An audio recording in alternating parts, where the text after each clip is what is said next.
श्रावणीची खोडी करणं अनुराधा आणि शोभीला चांगलंच पडलं महागात. तर नक्की काय घडलं चला तर बघूया. तर श्रावणी शुभूला मिठी मारते आणि शोभी बघत असते. तिथे उभा राहून काही बायका कौतुकाने हसत असतात आणि म्हणतात, काय रे शुभू काय करतोस? शुभू आणि श्रावणी बाजूला होत म्हणतात, काही नाही काकू. हे सगळे शोभी बघते आणि तिचा जळफाट होतो. ती आता आत जाते आणि म्हणते, बाई बाई बाई बाई बाई बाई. त्या शुभू आणि श्रावणीने तर लाजच सोडली. अगं अंगणात ते एकमेकाला मिठी मारू नये. तिचा नवरा म्हणतो, काय एकमेकाला मिठी?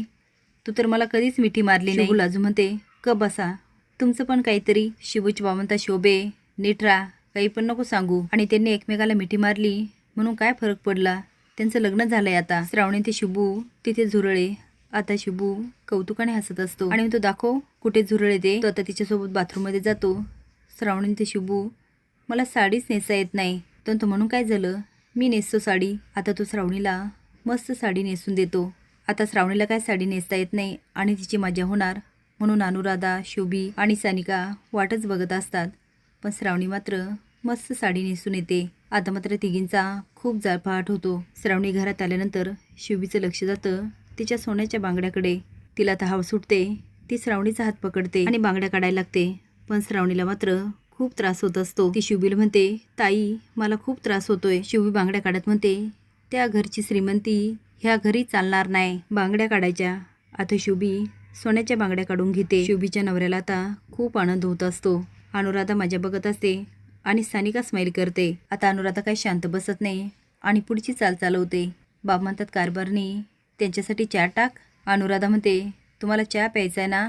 आज माझी सून चहा करणार. पण गॅस बाजूला करते आणि श्रावणीसाठी स्टोव देते. आजच्या काळामध्ये कुठून रॉकेल आलं हे काय कळालं नाही, पण ह्या एपिसोडमध्ये हे मात्र बघायला मिळालं. तर श्रावणी स्टोव बघते आणि हा कसा पेटवायचा याचा विचार करते. पण ती डोकं लावून आता पंप तर मारते, पण स्टोवमधून मात्र खूप रॉकेल बाहेर येतं. हे बघून श्रावणीला खूप आनंद होतो. ती काडी पेटवते आणि त्याला लावते. जाळाचा एकदम भडका होतो आणि चहाचं पातेलं खाली पडतं.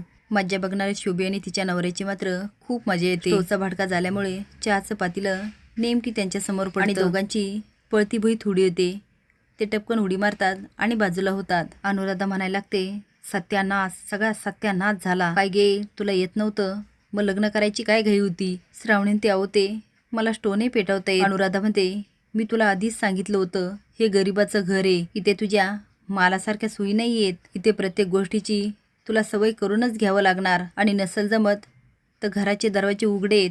चल निघ इथून. श्रावणी म्हणते, मी पण तुम्हाला सांगितलं मी इथून कुठेही जाणार नाही. हो आता शिकायचं म्हटलं तर ते शिकून घेणार.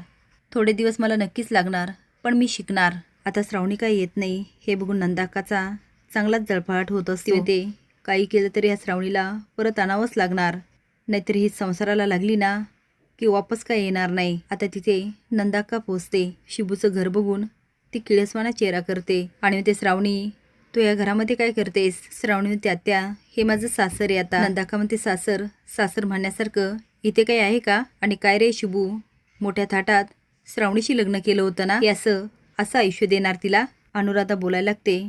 नंदाका म्हणते, तोंडवर करून बोलायचं नाही हा. श्रावणी चल आता घरी. स्वीटी म्हणते, काय गे श्रावणी कशाला आली गे? तुझ्यामुळे बिचाऱ्या सानिकाचं लग्न झालं नाही. अगं ती लग्नाआधी प्रेग्नंट आहे याचं तरी भान ठेव. श्रावणी म्हणते, खरं तर याचं भान सानिका आणि तुझ्या भावाने ठेवायला होतं. सानिका प्रेग्नंट आहे याला सर्वस्वी तुझा भाऊ जबाबदार आहे. यामध्ये ना माझी चूक आहे ना शुभूची. स्वीटी म्हणते, बघा बघा कशी वर तोंड करून बोलते. बिल्लाजी सानिका मात्र फक्त दात खात असते. लग्नाआधी मजा मारते ती आणि भोगावं लागतं श्रावणीला. तुम्हाला काय वाटतं, एखादा माणूस कितीही चांगला असला पण तो जर नावडता असला तर त्यात माणूस कायम चुका शोधत असतो का? आणि सानिकासारखं एखाद्या आवडत्या माणसाने कितीही पाप केलं तरी त्यामध्ये कुठल्याही चुका दिसत नाही. तर तुमचं काय मत आहे हे कमेंट बॉक्समध्ये नक्कीच मांडा. असेच नवीन अपडेट जाण्यासाठी लाईक आणि सबस्क्राईब करा. धन्यवाद.